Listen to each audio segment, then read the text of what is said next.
What's up guys? Dito pala ako na-disgrasya. Ayan. Diyan tumama yung motor ko. Itong bato na to. Tapos doon ako tumama. You know. Dito ako nakahiga. Dito ako humiga. Tapos yung baba mataas na bangin. You know. Diba? Ito, tama din to. Ito yung malaki na tama, guys. Ito. Ito. Tama ng motor ko yan. Ganyan kalakas pala yung ano.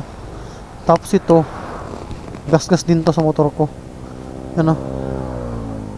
Simula dito. Grabe. Dito ako umiga. Akala ko mamamatay na ako dito.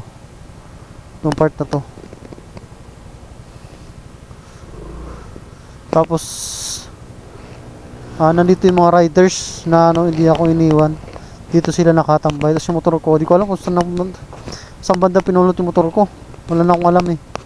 Nakita ko na lang nandun na yung motor ko doon nakatayo. Tinayo na nila. Tapos mamaya-maya may police station, may mobile dito dumating.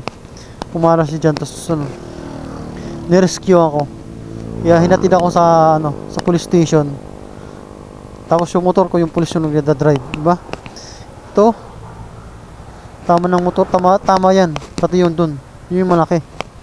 Tama sa motor ko yun, tsaka dito ako tumama. Diba? Napakalupit. Pero awan pa rin na Diyos guys. Hindi tayo napuruhan. Diba? Listen learn sa akin yon. Pero wala tayong magagawa. Disgrasya eh. Diba? Hanggang ngayon guys, yung sumandang dibdib ko is masakit pa rin. Pero hindi na totally na masakit. Hindi na totally na masakit na masakit. Pero ramdam ko pa rin yung masakit pag pag nasasagi siya. Halimbawa, umano ako sa tawag ito, nasagi ng kahit masagi siya, masakit talaga, as in.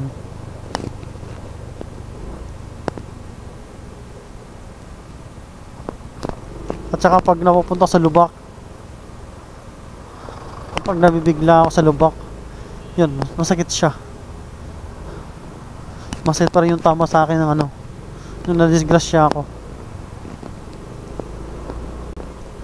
Ngayon guys, pauwi na ako.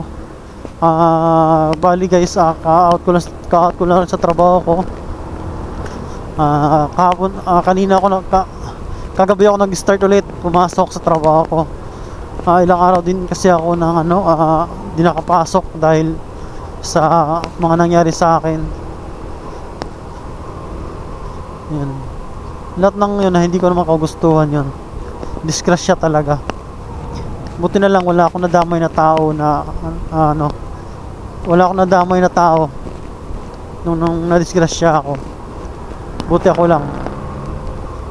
Diba?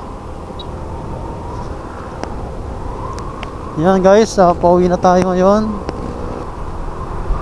Kaya sa mga sa mga kapwa ko, mga riders, ugali nyo lagi mag-helmet. At saka lagi kayo may gloves. Tulad ko, may gloves ako. Ang laking bagay niyan, ang laking tulong sa inyo pag may gloves kayo. Kasi unang-una lagi ito yung itutukod mo yung kamay mo talaga. Yun yung unang-una talaga sa lahat.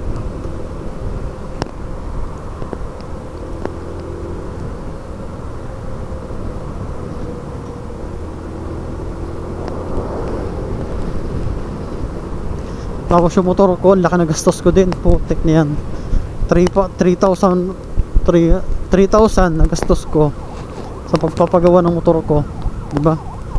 Na 3,000 ulit ako. Ang lupit.